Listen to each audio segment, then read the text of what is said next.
A lot of people maybe think of physical therapy as walking, but in order for a patient to be able to walk, you have to have strength, you have to have range, you have to have balance, you have to have core muscles.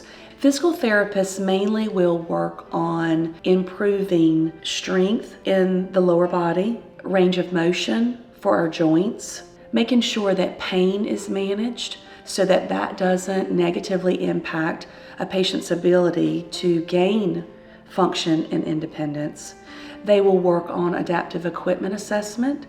If a patient needs any type of equipment to help them reach their goals in mobility, walkers, canes, wheelchairs, those types of things.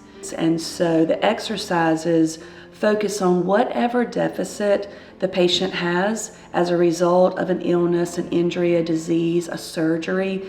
The physical therapist works to tailor the plan of care around exercises that are going to improve their independence with any deficit they may have. Residents come in with all sorts of levels of functioning, from very low level to where a family had to care for them, to very high level to where they were living alone, driving, taking care of all of their daily activities.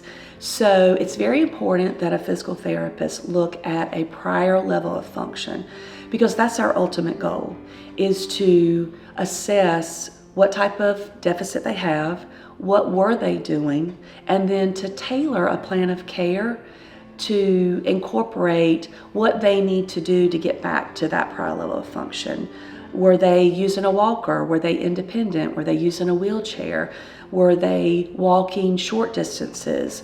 Were they walking community distances? So they have to look at what the patient was doing to figure out what they need to be doing when they leave here.